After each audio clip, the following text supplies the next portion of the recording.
accommodate the change in this meeting. It was supposed to be held tomorrow, but there were scheduling impediments that forced us to move it to today. Just start off with some brief introductions. All the way to my right is Aaron Mayer, of course, Chris Hauber. And I just want to point out before I move beyond Chris that I think today or this week is a bit of a milestone. 19 years with the commission, is that right? Tomorrow. Very nice, very nice. We had that snowstorm in 1993. And continuing around the table, Tony Wilkinson from the TNC, obviously. Bill Bruce, Rick Georgeson, Mike Lyons, Steve Rice, a new member of the commission, Elaine Balchinian from Office of Parks and Recreation. She's the regional director for Parks. I want to welcome Elaine to the meeting. Welcome to the commission. Happy to be here. Yep. Don Sapos and John Brust. And let's see, who else is Brad Fisher. Brad is not here. Brad should be here though. Brad Fisher will be joining us, representing the Albany County government. And let's see, have I left anybody out? No. Okay, great. Has everyone had a chance to review the minutes from our December meeting? And is there any question about the minutes or any corrections needed? I actually had one from Larry, our counsel. Okay.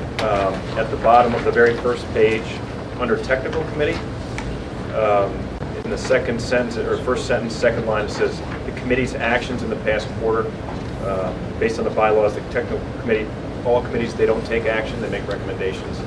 So just wanted us to change that language.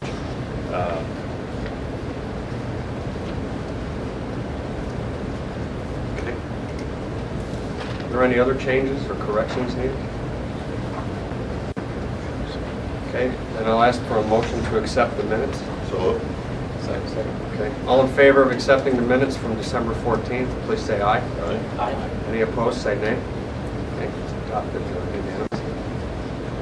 Are there any members of the public who wish to comment or offer any information?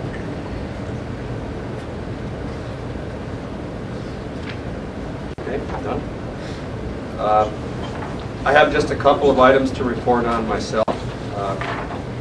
I think that it's an announcement from a prior meeting, but I believe Jeffrey Fulmer was introduced at that meeting. If not, I just want to take the opportunity to introduce everyone to Jeffrey. He's the new director of the Discovery Center, and we look forward to working with him, and you carry on in a fine tradition. So welcome to the commission, Jeffrey. Thank you. Thank you.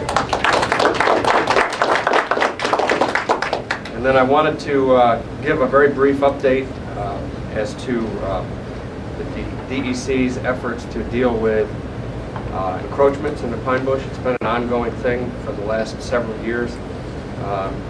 My staff and I have made it a priority to deal with encroachments and other things that are incompatible with the existence of the preserve.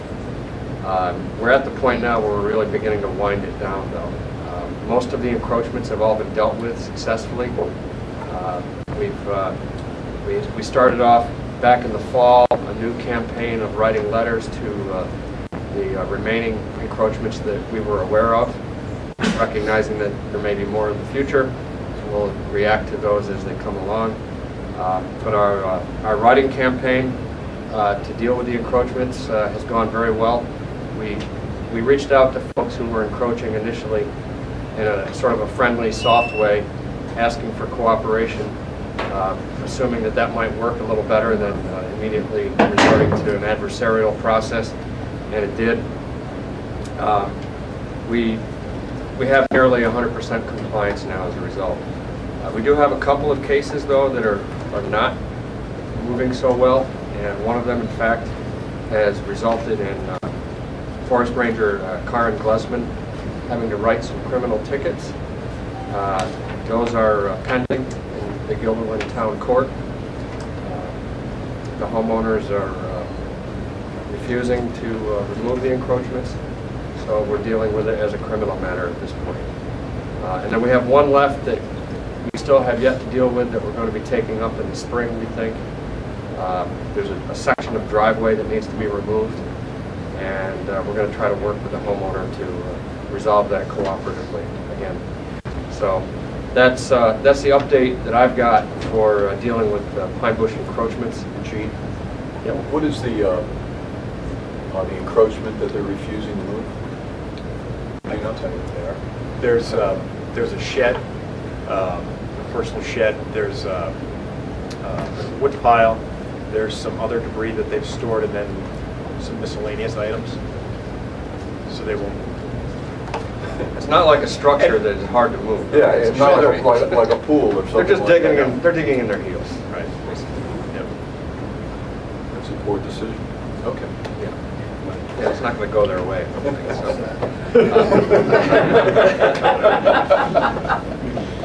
And I did want to also, before we move on to comments from, or reports from other commission members, to mention that Larry Eckhouse has joined us. He's the counsel to the commission. And as Chris, I'm sure, will talk about a little later today, Larry's been working diligently for the last several weeks on commission matters, so we'll move on to that piece in a bit. But before we do, are there any other commission members who wish to offer any reports? Hearing none, then I'll turn it over to Chris. Okay. Just as an update, I'll try and do this at every meeting as far as the appointments for the four citizen appointees to the commission. The appointments office is looking and reviewing those appointments. I've worked with DEC, the central office, the person who works with appointments there, and a woman now in the appointments office at the governor's office, who I spoke with yesterday. She said it's continuing along. The process should be done by the end of the legislative session this year, but there's never a guarantee, so how that works. So that's the update. I just want to let you know that we did have that conversation. We have our two of our seasonal employees, David and Tyler, and our fire management specialist, Brandon Clifford. They're up at the Saratoga National Battlefield today, helping out with the first prescribed burn of the season. Saratoga, the folks from the National Park Service come down and help us with their equipment. We go up and help them, so they asked if we would help them today. So staff are helping with that, following up on the nice weather that we've had so far. Just a couple of other updates. I think at the December meeting we mentioned about the sign. We're replacing the sign that's out front for the Discovery Center. So we're replacing, that's the original sign that went up in the 1980s from when Sefke was here. And we just replaced the glass. We're replacing that with a much more attractive sign, particularly because we're right at an intersection, right on 155. So instead of looking at opportunities for marketing and advertising on television and radio and TV, we have it right out front. So that sign should be up, or will be up, the next time you're here in June. And I think, well, I did want to point out one thing. The stewardship staff and our seasonal staff, and it's in your update, and please take a look at the update, the green update, that highlights the work that we've done over the last quarter. But the staff worked on this project that's adjacent to Callanan, the asphalt plant, if anybody knows where that is. There was property that the Nature Conservancy owns, and there's significant amounts of metal and debris that was dumped there years and years ago. So we worked with this contractor to remove all this scrap metal at no cost to the commission, and over 25 tons came out, including the back of a dump truck. So that was pretty interesting. And I think I'll leave it at that. And I can just follow up, Gene, for the technical committee for Neil. The technical committee hasn't met since the December meeting because we've had no new development projects, so there's no report. Okay, thank you. I guess we'll turn it over now to Jeffrey for a report on the Discovery Center. Yeah, okay. No, we're all set. Well, before all I said was thank you. That's about the only time I'm going to speak that briefly because I knew I was going to introduce myself as Chris asked me to do. But I will be brief. And I come bearing gifts, business cards, which are brand new. and I hope I have enough. I thought I'd give you just a brief introduction on my background, and then tell you a little bit about what I'm hoping to do here. Go on. I know where to find you. He knows where to find you. So I have a bachelor's in science degree in environmental science. I worked for the New Jersey Department of Environmental Protection for about 12 years. And I was a section chief in the Bureau of Community Relations. So much of my work was going out to the public, working with civic groups, working with municipal, state, and federal elected and other officials, working with chambers of commerce, school groups, the general public, and sort of running the gamut on covering various environmental issues. I worked for the National Audubon Society in Manhattan for about 4 years. I was the national director of a fundraising and education program, and had a smattering of a couple of other jobs, which I'll just mention. I worked for the American Cancer Society as community executive of development, running Relay for Life events, director of development at the Colonial Theater, which was a 1903 beautiful theater that was being restored in Pittsfield, Massachusetts. If any of you know it, if you don't know it, it's worth going to when there's an event there, because it's beautifully restored. Worked for, I also am certified to be a science teacher in the state of Massachusetts, so I was teaching middle school for a short time. Make sure I don't skip anything in my varied experience and diverse experience I had.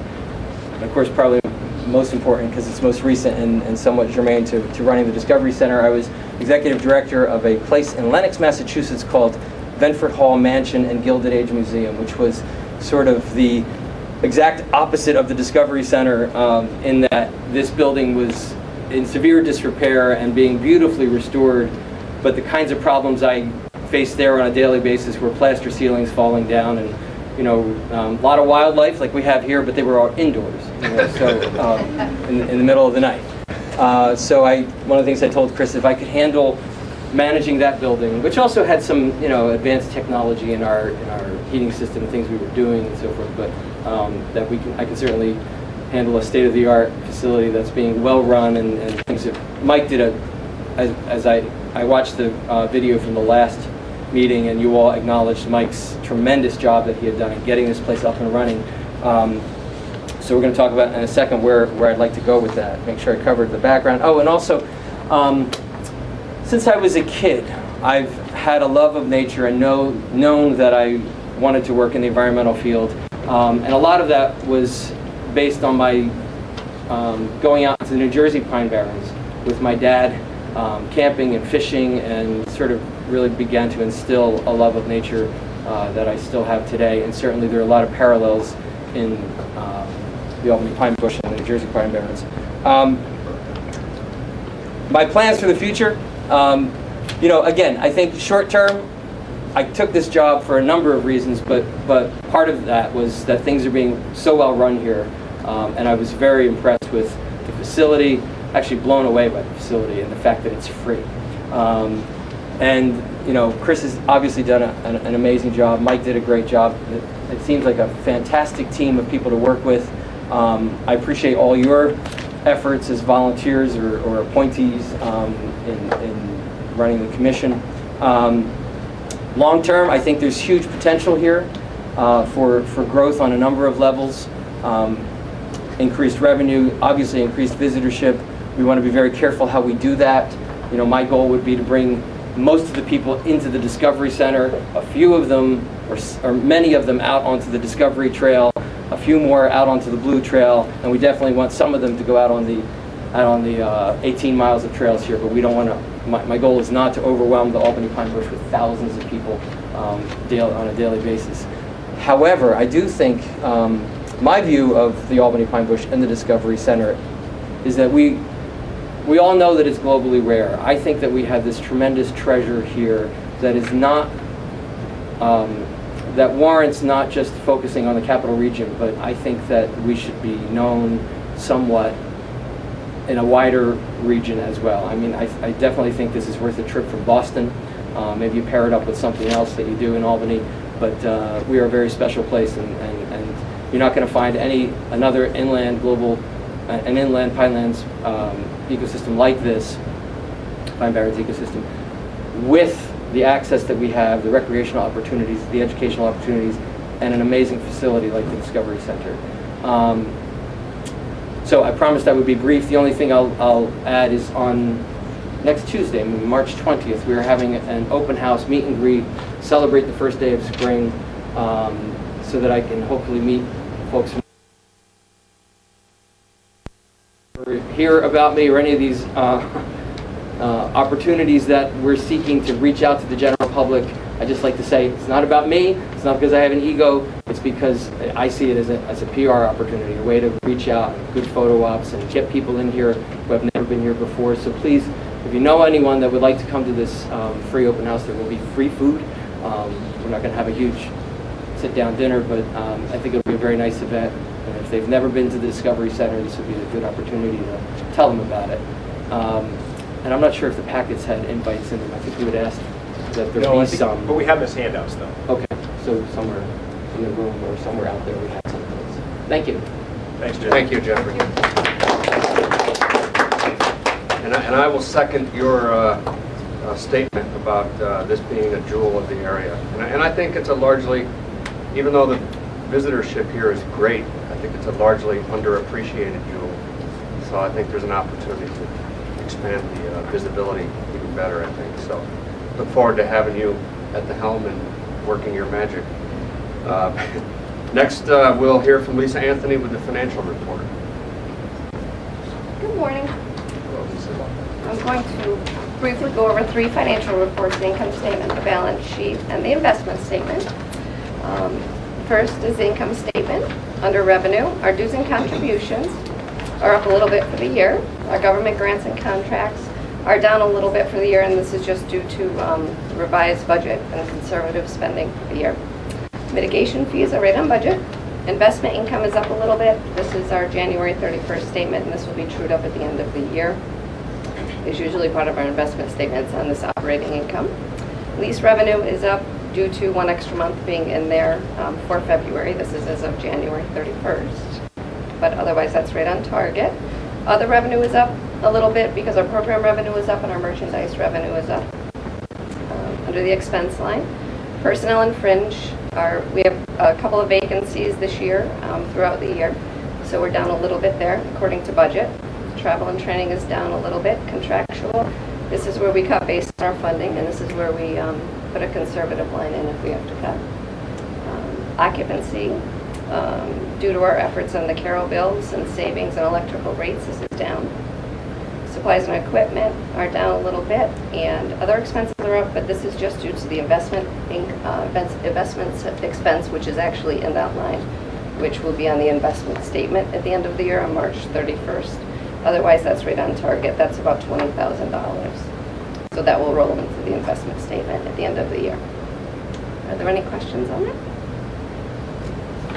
Okay. The next sheet is our assets, our balance sheet. Cash and equivalents, this is just due to timing. This is our liquid cash and our checking account. And this just depends on our funding when we receive funds from DEC. The same with the conservation land reserves. This is where we keep our reserve liquid cash. Grants receivable is actually down $360,000. This is a timing issue due to DEC and invoicing quarterly. So we received $360,000 in February against that balance. Accounts receivable, general, $87,000. This is our mitigation fees. This is actually zero currently. We received those payments in February. Inventory is our inventory in the Discovery Center. This will be trued up on March 31st. Prepaid, we don't have anything in. And investments are our 3 investments, our reserve fund, our endowment, and our Discovery Center endowment, which I'll review in a minute. This is our balance.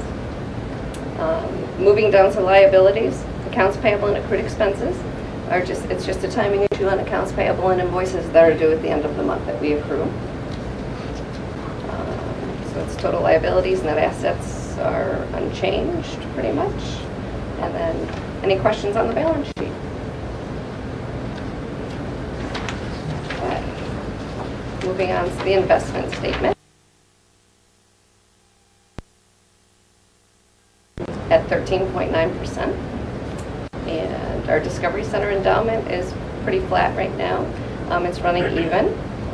And our endowment is down a little bit, 4.52%, due to market fluctuations. Our February statement, we're actually up $53,000. So that's just due to market fluctuations overall. Are there any questions on that? Why are we getting such a good return on the reserve fund versus the long-term endowment investments? We switched it up. We put a lot in iShares, right? Yeah. We reallocated it. It was the, I remember the switch, but why are the iShares so, lucrative? I don't know, and it's all liquid too. Yeah, it's like a checking account. It's a money market. Right. Good money market. 100%, redeemable. Yep. Yeah, at any time. It's not locked in for any period. No, no penalty. That's a lot, a lot of, we should be pretty happy with Key Bank. Any questions? All set? Thank you. Thanks, Lisa. You're welcome. Okay, great. Now for the real meat of the meeting here, I think we have to review them before the meeting. Chris is going to go into each one in whatever depth you wish for him to go into. But there are a number of items here, and they all largely relate to the structure of the commission and the restructuring of the commission in some respects. So, Chris, why don't you kick it off? Okay. The annual plan, that's the first action item A is our annual plan for fiscal year 2012-13, which would start April 1st. And that is the detailed plan that we put together every year that backs out specifically from our 2010 management plan, the recommendations in that plan, the requirements of that plan, based on what we expect to do as a staff and commission for the next fiscal year. And it's similar to what you've seen in the past, with all the major departments from science, stewardship, creation, outreach communications, Discovery Center, facility management, and overall staff management. If anybody wants me to go into more detail, I can. One comment I'll make in relation to this is obviously this all works off of the 2010 management plan, and budget-wise things have changed substantially, mostly for the worse since 2010, and the work of the commission has remained on track though, because of the really superb effort that Chris has done in dealing with the elected leaders that we rely upon to make sure that the commission's work is funded. And the commission's work has remained on track because of the funding has remained on track. And I don't know if anybody really understands how large a task it is to keep funding in place, but it is a hard thing to do these days. And I just want to congratulate Chris for the work he's done on that, because it's no mean feat. Keeping money these days is it's a real uphill battle. So I just want to thank you for the work you've done on that. Thanks, Chief. Well, that ties into the budget. Well, Can we vote? Oh, I'm sorry. First, Right. So I think the first thing we need to do on action item A is I need someone to move it forward to a vote. And a second. Thank you. All in favor of adopting action item A, the annual plan, please say aye. Aye. Any against, say nay. Okay, action item A is adopted unanimously. On to item B. Thank you. Action item B, that's the blue insert in your packet. That's for the operating budget for this fiscal year, again, starting April 1st, running through March 31st of 2013. And this is based on, the income is based on the proposal, the governor's proposal and the executive budget for this year, which again keeps the commission level at $2 million.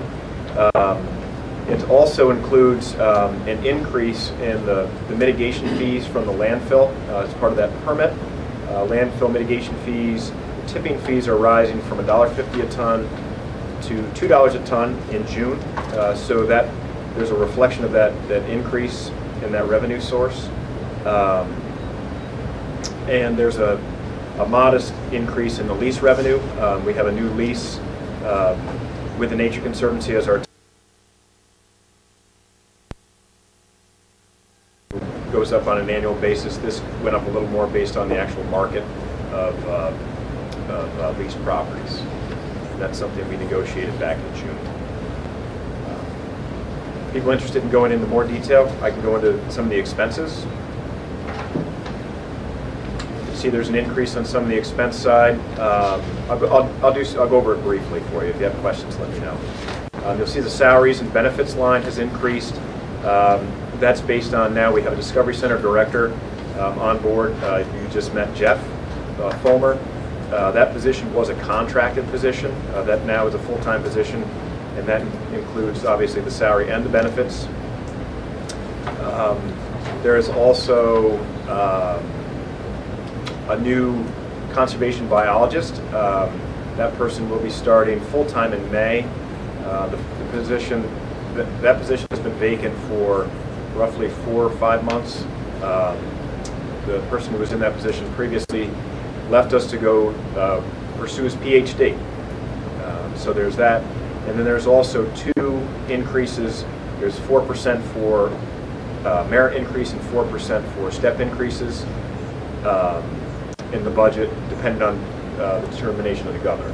Of course, we don't implement those unless the governor makes the decision, and then we come back to the board for that. That new staff member that you alluded to is a person with quite substantial qualifications as well. Steve Campbell, yes, he's currently a postdoc. Is he in Arizona, Neil? No, yes. Arizona. Coming to us in May. There's a paragraph on Steve in your update, in the lime green update, so take a look at that. I guess I'll leave it at that. Okay. Any questions or comments before we potentially move on to a vote on item B? To forward a recommendation in support of the draft budget, didn't we? Yes.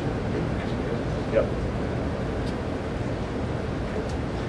Yes, as Bill points out, the Finance Committee met last week, and we agreed that we would, as a group, recommend the adoption of this. So I'll ask now for anyone who wishes to advance it for a vote. So I'll make that motion. Second. John. All in favor of adopting action item B, the commission operating budget, please say aye. Aye. Any opposed, say nay. Okay, it's adopted unanimously. Thank you. The third resolution in your packet is the pink insert. This is to accept the dedication of nearly 91 acres from the Office of Parks, Recreation, and Historic Preservation. Thank you, Elaine. Thank you, Elaine. Your first meeting. There's 4 properties that the Nature Conservancy, that State Parks recently acquired from the Nature Conservancy, and Parks has dedicated them through an order by the Commissioner Rose Harvey, and this resolution is to accept that dedication from the Commissioner. So vote. Second? Okay. And I didn't point out that the Commissioner's order follows this resolution, and then there's the map of those properties. Just so it's clear, it's dedication for management purposes. Dedication, Not transfer of title. not transfer of title. Dedication specifically based on that section of Article 46, 460107. See, Larry's taught me.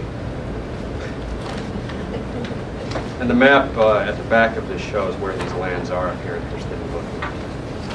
So having received a motion to vote and a second and last, all in favor, please say aye. Aye. Any opposed, say nay. Okay, that's adopted unanimously. Thank you, and you came in on a high note, Elaine. Appreciate it.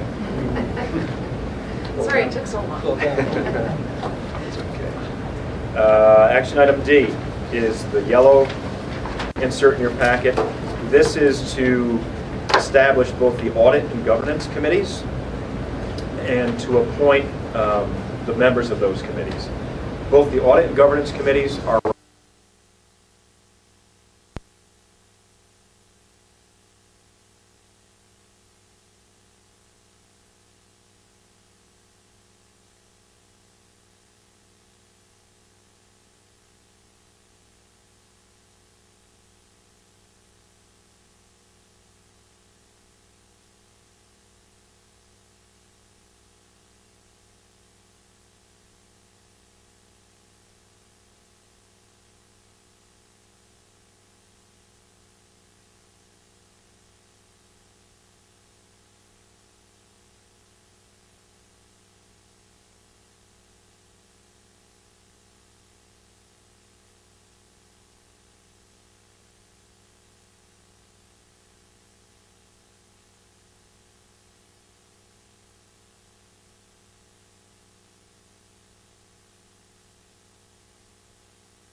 These are documents that when we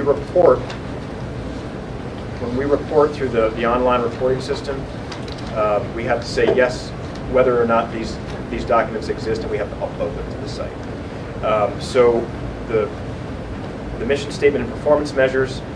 The mission statement is directly out of the bylaws. The performance measures, there's the 6 performance measures directly out of the 2010 manual. The code of ethics. Chris, I'm sorry, is PAAA requires us to have all this stuff on our website someplace? Some of it, yes. I have a list of what needs to be on the website. Yep. So, for example, the audit committee charter, governance committee charter, the mission statement and performance measures, those have to be on the website after today. And actually all the other ones that we're going to talk about too, Bill. So code of ethics is written verbatim from the authority's budget office website.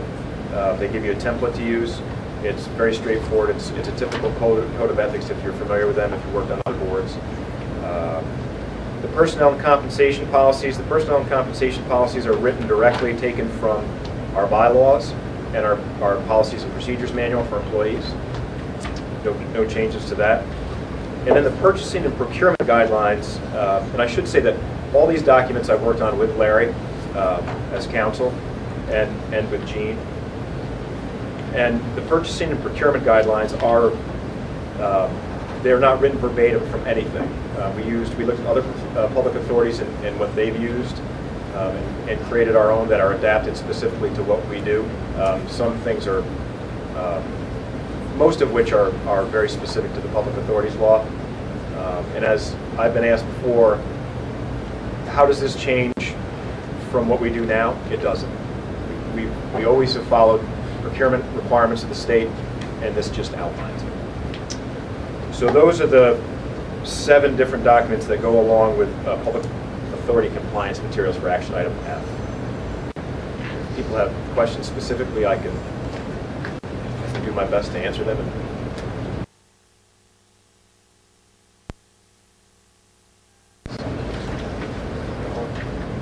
Okay. No discussion or questions? Okay, then I'll ask for a motion to move item F to a vote. Second? Second. Okay. All in favor of adopting action item F, please say aye. Any opposed, say nay. It's adopted unanimously. Thank you. And I want to, before we move on to item G, just thank Larry especially for many, many hours of great work he put into this, because this turned out to be more than just a case of copying some information from a web.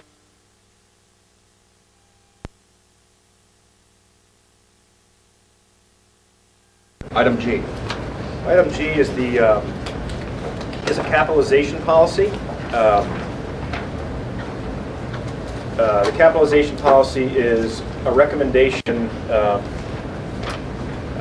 from our auditors. We had a conversation, Lisa and I recently met with our auditors last week, and they recommended, since we had an upcoming board meeting, that we adopt a formal capitalization policy, which we haven't had in the past.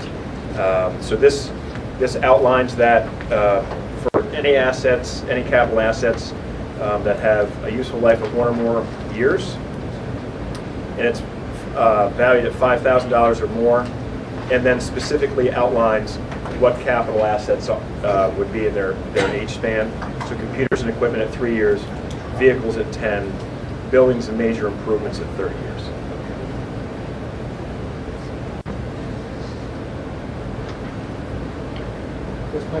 Go ahead, Steve. 30 years for a building seems kind of like a small window, and I don't know if this is prescriptive anyway, or is it just kind of setting out some general guidelines? It's very standardized. I think it's largely 2 things: generally accepted accounting principles and then IRS rules, right? Lisa? Yes, and that's currently what our building is under now, the depreciation schedule of 30 years. He recommended I keep that because we need a new building. But I hear you, Steve. It'd be nice to think this building's going to last more than 30 years. Well, since it was built in '87, let's hope so. Given that the average big box falls apart in 5 years, you know, so Yeah. that's gold. So, I just have one question also. Sure. Kind of piggybacks on what Steve had asked. So improvements that are made to the building, you know, for example, a roof on the building or something like that? Chiller unit. All right. Air conditioned, the cooler tower chiller unit that we did 6 years ago, that has a 30-year lifespan based on when we put it in. And so most of the contracts for all this new equipment or new materials that will go on to will have that 30-year life expectancy or Yep. warranty. Yep. Okay. Okay. Thank you. I'll ask for a motion to move item G onto a vote. Thank you. Second. Okay. All in favor of adopting action item G, please say aye. Aye. Any opposed, say nay. Okay, item G is adopted unanimously. Thank you. And we're about 30 minutes ahead of schedule. I wanted to make sure we had plenty of time for all those documents. If people didn't have a chance to go through them in any detail, I wanted to make sure that we had the opportunity to talk about them more so. Great. So the next thing we'll hear is a presentation from H2H Associates on the status of the hydrogeologic study. You want an introduction? Sure. We have, I think we had a conversation at the last meeting in December that we were hiring H2H Associates out of Troy to help us get a better understanding of hydrogeology in the preserve and in the whole study area. And it's one of the recommendations specifically out of the 2010 management plan to better understand hydrology, hydrogeology, and groundwater. So from H2H, we have Mark Williams today. So Mark's going to fill us in on what they've been doing. Thank you, Chris. Thanks, Mark. The first thing I'd like to do is to thank you. We are humbled and honored to work for the Commission on this assignment. It is one that we have done on other aquifers nearby, the Great Flats Aquifer, which is also known as the Schenectady-Niskayuna Aquifer. Many of the missions that are in our scope of work were identical to what we did on that particular aquifer. Many of the people here, when John Williams did a presentation for the Commission, I get a show of hands so I get a feel for who was there and who was not. Well, essentially our purpose is to take that conceptual rendering and update it with all the information from the various stakeholders, the municipalities that are represented on this commission, as well as some other information that may be privately held. And we're in the process of gathering this. So this is not necessarily a presentation, if you will, but rather we want to hear what the board's concerns and comments are and build that in to make sure that when we fulfill the mission, we answer the board's concerns and questions. In general, you can see in the sort of light green, that's where the commission owns land within the pine bush. Now, the pine bush can be defined many different ways. I think relative to the commission, it probably has an ecological definition. Some may interpret it, it's where the commission owns land. It also can be defined geologically. Where are the geologic deposits that have the moniker pine bush? And Neil and I have chatted quite a bit, and we're in the process of gathering a lot of data. Most promising of which, we just gathered some information from some water supply related studies that the town of Gilliland did. And the whole idea is to build all these different resources and information to get a more up-to-date database that can fill in the blanks and the data gaps that maybe John's information didn't have all the detail to provide. The town of Colony, village of Colony, Latham Water District is working to gather some information together for us, as well as the Albany County Department of Health, which has a permitting system in play so that any private or public well that is drilled in the county has to be permitted and approved by them. And it's our understanding that they have a GIS system that's connected to this, and we hope to have the ability to use that as part of our assessment. It's essentially, if you look at, I don't think any of these maps show, because our purpose here was to field questions and introduce us to you and get a feeling for your concerns. But conceptually, we want to identify with good detail for educational purposes long-term, the critical stratigraphy of the Albany pine bush. Also to, in terms with that, identify the hydrogeologic setting and determine what the relationship between the various aquifers within the pine bush to the ecological systems on the ground, and determine the sensitivities that exist. And so one of the things that we've developed is we're trying to build a model. And as the data comes in, we're going to start to see data gaps. We're also going to make new conclusions that maybe didn't exist in all the historical literature. There was a lot of work, a lot of study that was done in the early 80s, mid 80s. And much of that information is what John provided his summary to you. And our idea is to take, in addition to that, all the investigations on the fringes of the commission-owned lands to provide a better understanding as to what the relationship is between the aquifer systems in the pine bush to the ecology that is so rare and unique that the commission manages. But in turn, as part of a management tool for the executive leadership team here, identify where the sensitivities are relative to quantity and quality of those aquifer systems. And I think that's a very critical task at hand, to take this information, build a model that can be used for educational purposes as part of the Discovery Center, but then use as a management tool for their land use, acquisition, protection, but also understand really where your concerns are relative to the aquifer, how it relates to the ecology, but more importantly, what could affect the quantity or quality of those aquifer systems, because there's more than one, as I think John may have overviewed. Is everybody familiar generally with the hydrogeology of the pine bush? Just give a little bit of an overview. Sure. Okay. Primarily from a geologic standpoint, I think some of these maps probably aren't for the purposes of presentation today, but I think this one might do it. I pardon, as a geologist, these colors don't necessarily reflect the colors I would choose ultimately in our presentation to you.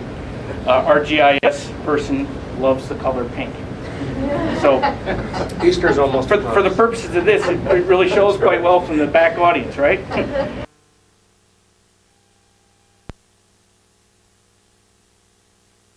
Yellow, okay? So essentially that magenta, hot neon pink is the Aeolian deposit, and that my definition as a geologist would define the pine bush as the lacustrine fine sands that are adjacent to it, which are the kind of light beige color, the neon pink, which is the Aeolian windblown deposit, as well as some cane deposits that exist along the fringe. They're all very permeable, and they all would support the ecological habitats that the commission manages. So in my mind, what's important to know is where the commission, where else is the pine bush?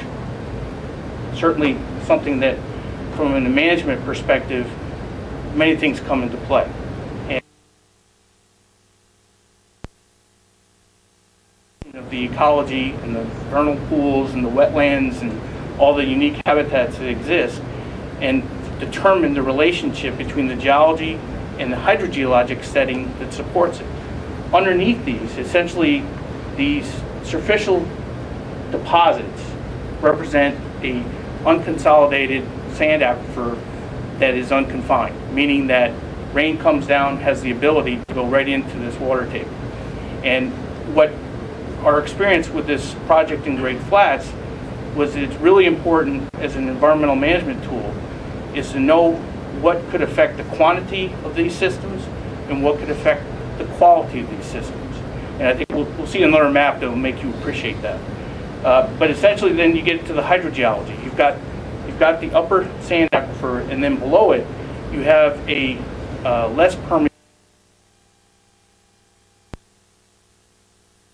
and it tends to act in either a semi-confining or confining way.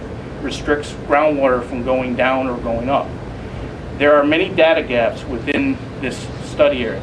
Now, we also have to come to an agreement as to the study area. There's the study area defined in 2010, 2002 from previous studies that were pretty much commission specific. There's some political boundaries. But we will probably provide additional characterization beyond that because we want to include all the pine bush relative to the, linking to the ecology. So Snavely did Snavely look at the whole aquifer? Just a portion Not of it? all of it, most of it though. Most of It looks like some of your area of inquiry is going to overlap with work at other entities, such as, for example, Don Rittner Yes. with Schenectady, who's looking at the restoration of pine bush habitat and ecology in Schenectady County, which Right. is a bit beyond the statutory mandate of this commission. Right, as we had talked to the town of Colony, there are, from Guilderland, West Guilderland, there's areas outside of what the commission manages that are part of this pine bush. And we have initiated conversations with the city of Schenectady as well as pretty much all the major players in Albany County. And we just got done with a meeting with the town of Guilderland, and they have provided all their information. It's pretty much, when it's municipally driven, it's usually water supply related, or there's some major environmental investigation that the municipality takes. But essentially, you also have another aquifer in play, and that's what I've always referred to as the pine bush aquifer, which is after you get this lacustrine layer, you have another higher yielding aquifer system at depth, and that is of glacial origin. It scoured out and created, some refer to it as the Colony Channels. It's also referred to as the Ballston Spa Channel in the southwestern portion of the study area. And many well supply investigations have been done by the town of Guilderland that are not included in any of Snavely or Deneen's assessments. And I think that we build all this in, we get a robust database. And many of those points may be under the ownership of the commission, you know it. So that's part of the deal, is to try to figure out where we can figure out wells that are tapping the upper aquifer, ones that may be tapping this other more higher yielding unit. But in the process of building the database, we want to identify where there may be data gaps that may provide an incomplete understanding of a component of the study area. And so that's the whole purpose. Our presentation's to say thank you very much for entrusting us to do this work. It's very important work. I'm a town of Guilderland resident. Many of the other people worked with John when we worked for a previous company, and we did work on a lot of the kiosks and docks for the pine bush, and we take great pride in it. One of the kiosks, tell Neil that one of the kiosks I worked with Kevin Phelan on at the end of Madison Avenue Extension. Every now and then I'll go drive by and see how it's looking and see if people are reading it and if they're understanding what we wrote. So, but the idea is to get a good understanding two-dimensionally and three-dimensionally of those two aquifers and define what their role is to the landforms and the ecology that exists at surface. It's a very complex relationship. In fact, even if you look at it from a hydrology standpoint, the various creeks and streams and ponds and pools that exist, wetlands, this pine bush is part of two major drainage basins, not just the Mohawk and the Hudson, but both, which is very unique. Again, I agree with your previous portrayal of what a unique asset this is, a jewel, if you will. But I think that there's one part of it that many people don't appreciate, and it's the stuff below the ground that exists, and the various protection mechanisms the commission should drive. So essentially that's our, what we interpret as the mission now.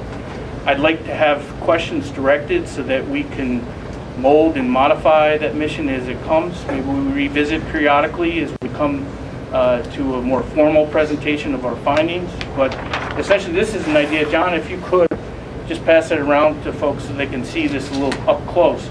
But this is an example of some of the work we've done.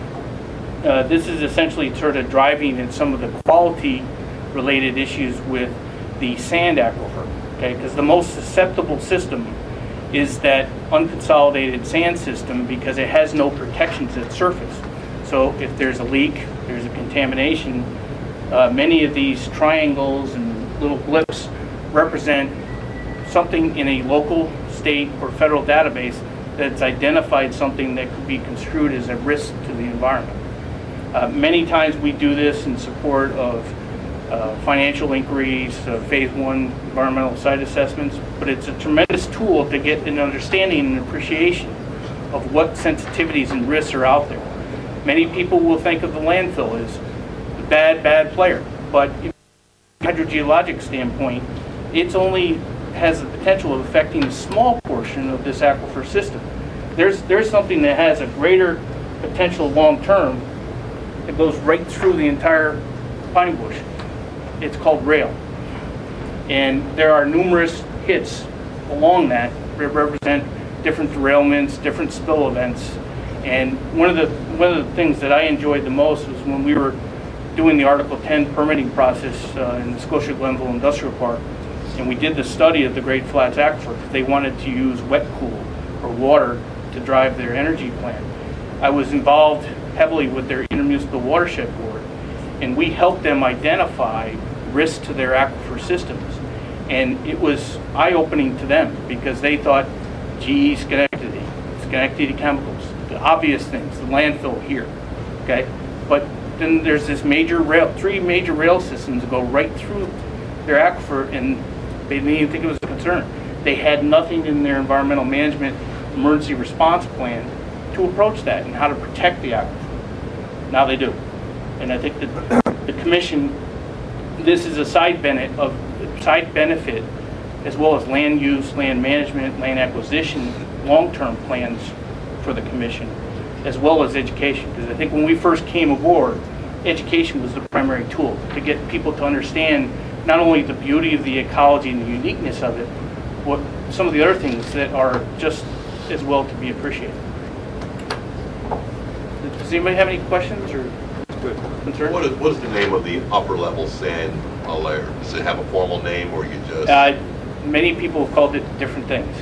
I refer to it as the sand aquifer. Okay. The way I would officially call it, long drawn out, is unconsolidated, unconfined sand aquifer. This might be a question for Chris, but was the thing that precipitated this study the basement flooding on Willow Street a year and a half ago? Well, it's one of the things that I think it kind of opened our eyes to say, this is part of the management plan. One of the recommendations of the management plan is to understand groundwater, understand hydrology. For 20 years we've worked on terrestrial systems. We understand our terrestrial systems, our plants, our animals, even our wetlands, but we don't understand groundwater at all.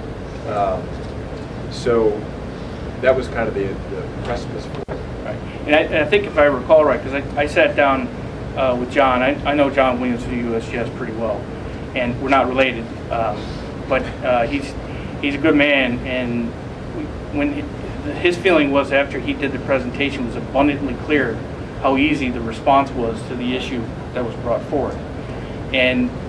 But I think that if you have a working model, conceptual model of your geologic systems and your hydrogeologic systems, and then you start to take hold of that, you can answer these questions yourselves long term. And I think that's part of the objective. But I think that as we were appointed, I think that one of the things that with Neil, we see tremendous opportunity for is to educate not only commission members, but people who use the Discovery Center and classrooms that come in to understand that, sure, the Carner Blue and lupine and all the unique things that exist on surface are important, but there's a lot of opportunity to learn more about what's down below as well. Yeah, actually, and the French group just got a portion of a grant that they applied for that would help in some of the monitoring work, and just one of the wells that we have adjacent to the parking lot. Right. So it's kind of a start for it. Yes. What would be good potential outcome of something like this also is, even if there's like a 101 that zoning boards should know. I mean, having a document that, all that should go out from the Pine Bush as an in-service to the local zoning boards about their hydrology. Right. And I think that would be a very useful tool, because many of them don't have a clue about what they permit and what it may, what threats or risk it may pose. You're exactly right. If you look at the comprehensive plans, I think the town of Colony has a very robust, detailed, comprehensive plan. And in my town of Gilwin, it says some of the basics, but it doesn't say the specifics. And I think that you have to have and the commission could serve as the tool for that and say that we know the specifics. And I think that the idea is to make sure that all the stakeholders appreciate what the sensitivities are and what protection and conservation measures should be in place. And I think the other critical thing is that the definition of the pine bush is different depending on who you're asking. If you ask the town of Dillon what the pine bush is, it might be different than how Chris responds, or how John responds, or how anybody responds, because it means something different to many different people. And I was even asked a question by my cohort, Rich Heiser, who has a lot of vernal pool expertise, so he's going to be a tremendous asset to linking, the relationship between the aquifer systems and the wetlands and the vernal pools, which are so important to this ecological habitat, very critical. But he wanted to know, is the pine bush, the part of the pine bush linked to some of the similar geologic deposits that exist in Clifton Park and Glens Falls? Because it's all part of the same geology, if you will. And I said, I don't think so, but somebody's definition might include that because it meets the exact same scientific criterion. So we'll definitely do that. That's one of our objectives, is to make sure that the stakeholders here take it to the next level locally within their group. Neil, I think you had a question. Yeah, well, I just wanted to thank Mark for coming, but one of the things that I've realized quickly in processing the information that H2H has brought to bear is that the land protection that's already been done, in addition to our vision map that you can see up there next to Mark, has a role to play in protecting groundwater resources. There are lots of people already drinking out of this. It's a backup water supply for the city of Albany. And I never really put those things together before from the perspective of protecting this landscape and protecting people's drinking water the way that like the Long Island Pine Barrens does with their work. So it adds, in my mind as a scientist, it adds a level of significance to the work that the Commission's doing beyond Carter Blues and Pitch Pine Scrub Oak Barrens, that I think their work is going to help illuminate for all of us. Steve, did you have your hand up? Yeah. Back to the previous map. Yeah, I really have two questions. The pink one? Yeah. And one is just an observation. If you look at where the pine bush is, it looks like there's a lot more surface water there in the center, and I can't tell if that's just. Well, this right here, unfortunately, these are commission-owned lands, so it makes it look like there's some kind of unique black dirt-like ditching sequence. But in reality, I think you can see the hydrology better with this one. It's really, there's not a lot there. So that's not. I'm just wondering. There's not a concentration of surface waters in where the pine bush preserve is now, and I'm just wondering whether or not generalities you make about the periphery are really going to apply if indeed there's different sorts of hydrology. Well, that's some of the things we were dealing with. Some nice discussions between Neil and I this morning to drive home the quantity and quality it's interrelated, and man-made activities could affect how these aquifers perform. For example, artificially created wetlands or ponds. Well, that you might be exposing the sand aquifer to the surface, which then could affect the quality of that system. It also could affect the quantity of the system because you're increasing evapotranspiration. So it's, you can see how it's somewhat interrelated and somewhat complex, but I think that the hydrology is pretty well defined in the core of the pine bush, which essentially, this site is pretty close to the core. I think that most of the creeks that go through it haven't really changed a lot, but I think there are pools and wetlands that have changed dramatically, and certainly, development-related pressures up against those wetlands and pools. We had one map that we created that is not a finished version, but it does show that if you look at these various red circles, those are vernal pools. And I think that we have to identify as sensitivities of the ecological habitat and compare that with development-related pressures and or mismanagement of existing land that's not being taken care of. And that's why it's critical to understand the hydrogeologic setting as it relates to superficial geology and what I call the ecological asset. One other question. From what I recall, we didn't allocate a whole lot of money for this. And so are we probably not drilling any new wells for this kind of preliminary study, or will you be able to do a little bit of that? I think that the purpose of this assignment is probably not to drill wells, but identify and provide, well, first of all, provide a robust database and an educational understanding of the conceptual model of the study. Okay, I think that's the most critical thing to do, because in my environmental experience, that I've seen many other folks put wells in the wrong spot because they didn't know where to put them, and they just said, "Yeah, put it here," and then they found out that they put 3 upgrading wells. It does no purpose. So I think that the purpose here is to establish a robust, user-friendly database that can also create educational opportunities and posters and presentation models that can increase the Discovery Center's role.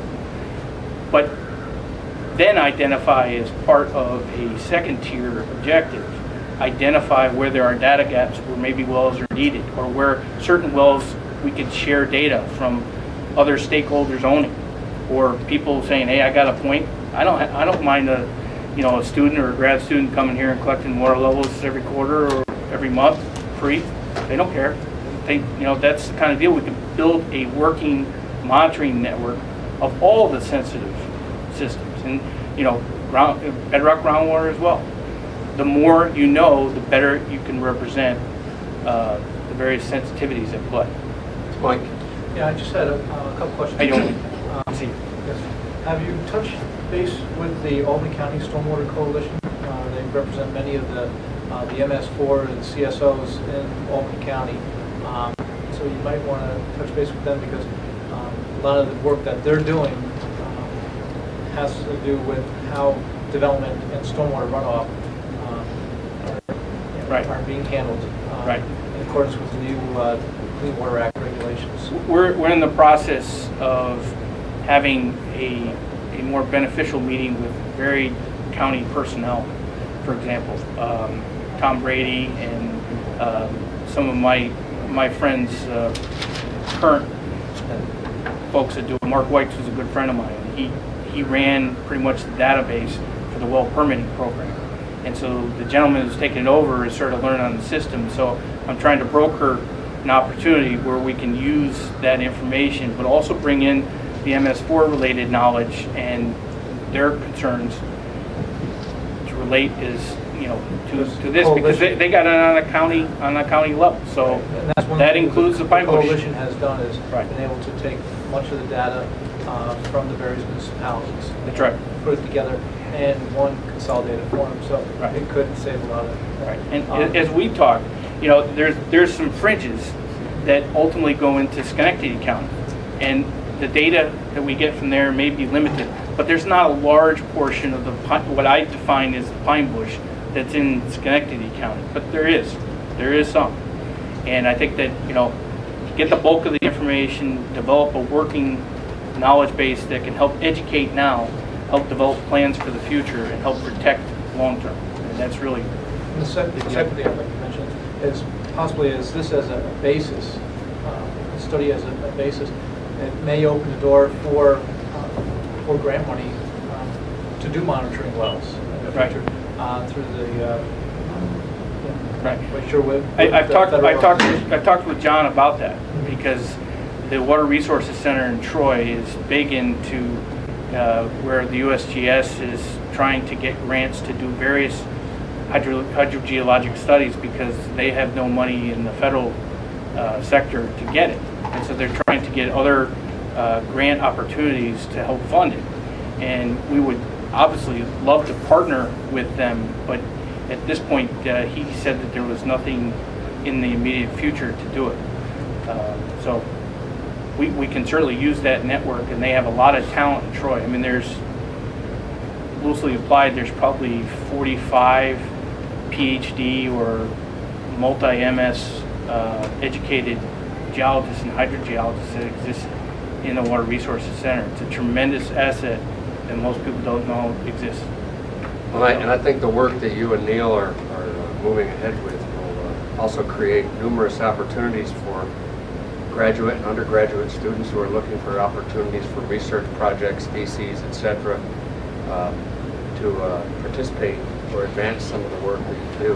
Right. So, I appreciate what you're doing. We're excited to see the results of it. It's going to, if nothing else, help us to identify the greater clarity, the knowns and the unknowns. Because as Donald Rumsfeld famously or infamously said, we don't know what we don't know. There are known unknowns, and then there are unknown unknowns. Right. So,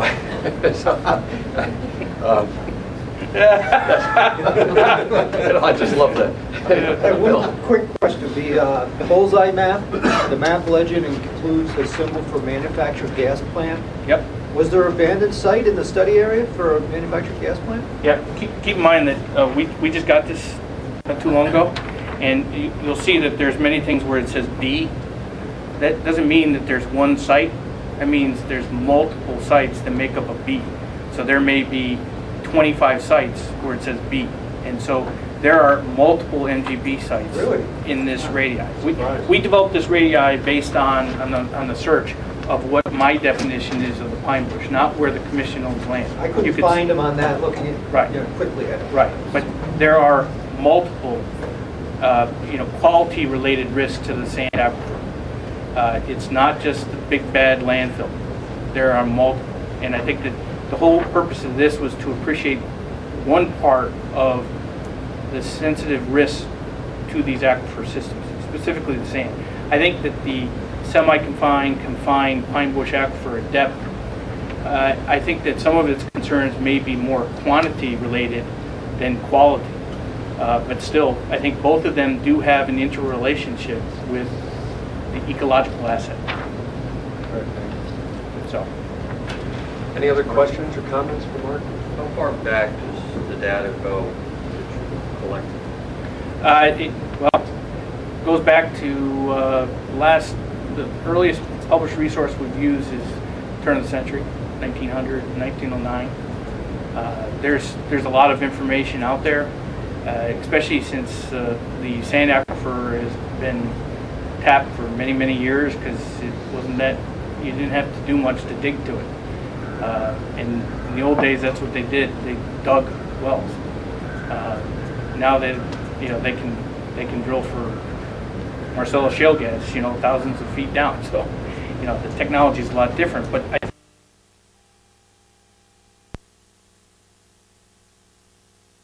and that's where a lot of quality assessment was done of the geology and hydrogeology of this portion of Albany County. And then I think that using the other stakeholders' own investigations and assessments, we can develop a very robust, usable system to move forward. So, thanks, Mark. Appreciate it very much. Thank you very much again. I just wanted to clarify, Steve, to clarify for you. So once we finish this study, remember we had to pass a resolution because this was outside of budget. Once this is done, I've included money, actually Neil included additional funding for the next step, whatever that is. If we have to put in isometers, if we have to put in a deep well, if we have to work with USGS, whatever. So that's included. That's included in next year's budget? The one we just passed. Yeah. Yeah, one of the beautiful features of this project is it really does leverage other assets available to us. So that's an important feature these days. Next thing we're going to do is go into executive session. So we'll ask that the cameras are off for a second. Thank you. All in favor of moving to executive session, please say aye. Okay. All in favor? Against, say nay. Okay. Well, several months. I want to thank everybody for helping to make today's meeting as productive and successful as it was, and congratulate Chris. I mean, it's amazing. We're right on target time-wise, so it's excellent work.